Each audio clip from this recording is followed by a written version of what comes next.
have, a disability rider if you become disabled, that they'll still put money in for you, and lots of different things. All of them come at a fee. And the reasoning is guaranteed income for life. That's what we want. Folks who retire from the state of Michigan, if they've been there a while, will get a pension. Teachers get a pension. These are guaranteed income amounts. They're guaranteed to be there unless health care costs can cut into those. So the government still has ways to manipulate that a little bit. But they're also guaranteed probably to not rise a whole lot. An annuity is not much different than that. It protects the principal from losses, but it's a protection that you don't need. Because historically the equity market has not lost over a 10-year period. We say since the Depression. Since the Depression there was a 14-year period that you would have had to withstand. So really during the long period of time, an annuity's guarantee is not something that you need because you can handle a little bit of risk. It's an unnecessary guarantee that's expensive and ties up your money for long periods of time. Since 2008, 20 major annuity companies or life insurance companies have completely gone out of business, and dozens of others have been purchased, acquired by opportunistic other companies to make them solvent again. And we should really look at an annuity as if you were putting all of your money in Apple stock, or if you were putting all of your money in IBM. An annuity is one company. You're putting all of your future income guarantees or hopes on that life insurance company. And that life insurance company has a lot of small print that all kicks in if they have a trouble year or a bad year, and it drags income away from you. And again, if they're going to provide a guarantee that your income will never go down, they're going to be taking a lot during tough times to make sure that that happens. And they're not run necessarily any better than the average other company out there that you might own in stocks. They're expensive. The average sub-account cost is 2%. Now this is after you pay the expense ratio in a mutual fund, and it's after you pay turnover costs that we talked about, that bid and the ask spread costs, and it's often after you pay a commission to get into it. On top of that, you'll pay an annuity wrap fee. And we analyzed a Jackson National policy not too long ago, and it was 1.5%. So this isn't just the most expensive ones all averaged in. These are good insurance companies, good solvent insurance companies that are charging pretty high rates just to sell you an annuity. This is how they provide a guarantee. It's not cheap. The average surrender cost of a sub-account of a variable annuity is 6% if you get out of it early. The surrender cost is there to protect them in the case where clients leave. Commissions up front are between 6 and 12%. Sometimes they're a little bit lower. On average, they're 6%. There's a financial planner that I worked with 10 years ago. They worked in the Flint area, and there were a lot of folks who would retire, and they would get from their company a big lump sum payout, sometimes $1 million. And they would have a chance to either annuitize it, or they could leave it in funds with that company, or they could take it and do with it what they wanted. And most of them would take it and they would buy an annuity with it, because the annuity would then guarantee them a $50,000 or $60,000 a year income, 5% or so, 4% for life.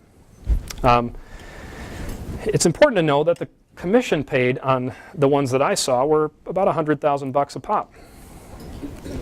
That's a big payday. And it, at the very least, we have to wonder what kind of objectivity there is in the sale. That's why I always talk about, I hear it on the radio too, when the folks that are advertising or the financial people that are on the radio, I hear them talk about annuities, and I know what they're doing. I know how sales work. They introduce the annuity and they say something like, it's not necessarily right for everybody, but we'll look at it. And again, it's not right for everybody, but we'll look at it. They want you to buy the annuity. It pays their kids' education in one fell swoop when you take your $1 million and you buy a 10% commission-based product. There are good financial planners around here that will only make $6,000, but that's still $60,000 on a $1 million annuity, or $30,000 on a $500,000 annuity, and that's the average. We've seen them a lot higher. It's just good to know what they're making on it, and you don't see it. They don't work for you. They sell the insurance product from the insurance company. They work for a broker-dealer. They don't work for you. They're not fee-based, and you don't pay it. The insurance company pays it. So right out of the chute, the insurance company has an account with your name on it that says $1 million, and the insurance company's already out 10%. The only way they're making that back is if they have a surrender charge, that if you leave early, they get to take money from you, and a 2% wrap fee every year, because there's no way that you're going to they're going to make that money back that they had to pay on the commission. Average surrender period on annuities is 6 years, and the average surrender period is about 10 years. So people are getting out of them on average 3 to 4 years earlier, and they're losing their money. Diversification limitations inside of annuities. Inside of annuities, it's difficult to diversify. We looked earlier at the fact that small companies and value companies are where returns come from. And out of 110,000 total sub-accounts in annuities, out of about 800 annuity companies that we can find on Morningstar, less than 11,000 of them are, less than 10% of them are small companies. You just can't find diversification mechanisms inside those. I think my microphone's going in and out here. Is that right? Michael, can you grab me another? It's this one. It's not my. Yeah, just give me a new battery and I'll just trade it once you get up here. Taxes. Gains in annuities are taxed at ordinary income rates. They're tax deferred. That's how they're sold. For the tax deferral benefits, anything that grows inside of an annuity, like an IRA, grows tax deferred. But if you were just to put the money into a mutual fund, they would, the capital gains tax is far less. Thanks, Michael. Appreciate it. Do this real fast so we can keep the jackets here and everything that's going on back there. Which one's the positive and which one's negative? There we go. Evan's struggling with a battery. It's just what you all wanted to see in here. Okay, we're back. Okay, so ordinary income rates are unlikely to remain as low as they are currently, whereas capital gains rates is, all the pressure you hear about capital gains rates is that's where reinvestment happens, and those will roughly be, generally always be lower. Taxes also, so taxes destroy the benefit between the appreciation of variable annuity, and then also in the retirement penalties, if you retire early and you tend to get out, there could be an additional 10% penalty out of the annuity if you come out before 59 and a half. And then upon death, if you leave a mutual fund to one of your heirs, it gets a step up in basis. So if your mutual fund went up in value, your heirs get that step up in basis and value, and their value of that account is what they received. If they received $250,000, that's their value. They pay tax on anything that it grows from that point, but they don't get paid tax beforehand. And on the annuity, the entire deferred amount has to be taxed at ordinary income rates again. So taxes alone destroy the benefits of an annuity over and against a traditional investment account, and it makes a poor financial planning and also estate planning tool. Again, those white papers, there are more on that. You can read it. I always make those available because in a room like this, we've got 90 people here. 5 or 6 of you are thinking about an annuity right now. And you're thinking about it because you've looked at the last 10 years and you want to see some kind of a guarantee. And if you do a little bit more research, you can find that the guarantee is expensive and it isn't necessary. You can do well without it. The third approach is dividend and interest income. This is where you have a pot of money and you just live on the interest or dividends, right? You never take out the capital. So with bonds, you get paid dividends if they're corporate bonds, or interest, you get the interest from that. And if you do stocks, you look for dividend-paying stocks, and you just take the dividends out, and you leave the shares and you leave the capital alone. And it's a theory. People have done it. Withdrawals are made from the dividends and interest only. There's favorable tax treatment of dividends. It's similar to the capital gains rates, so the tax treatment is less.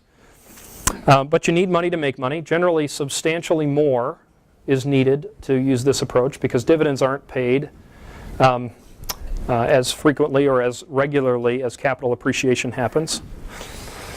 And there's a heavy exposure to the market. In order to get dividends for those rates, you generally have to own stocks. And owning stocks, as you know, can produce a volatile ride. And if you look at 2008, most companies weren't paying dividends during 2008. So almost all of 2007, all of 2008, and all of 2009 were reinvestment years. Dividend-paying companies came back paying some small dividends again in 2010 when they righted the ship. Not to mention the fact that stock picking has to be involved, and the average mutual fund with dividend-paying companies in it is about average, 200 to 300 total companies inside that mutual fund. And they're no better at picking stocks for dividend yields than they are at picking stocks for capital appreciation yield. The evidence on managers picking stocks for this reason is no better than than for any other reason. So stock picking is still a problem. Dividends are paid at the discretion of the firm, not guaranteed. They can fluctuate. And so dividends and interest, again, takes a larger pot of money to do the same thing.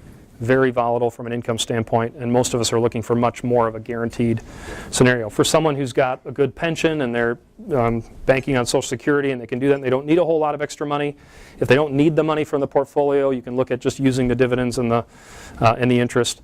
But even then, it's better not to try to time it. It's better just to use a total market fund like we've been talking about. And then there's the bucket strategy, and then we'll move from there into the portfolios. You invest in different investment mixes, and then you ladder them in a sense.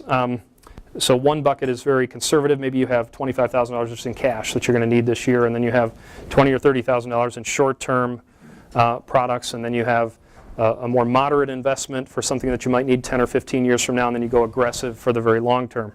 So the folks who are proponents of this say, everyone can remain aggressive regardless of your age because there's always money that you don't need for a while, so let's keep that aggressive. And that can work.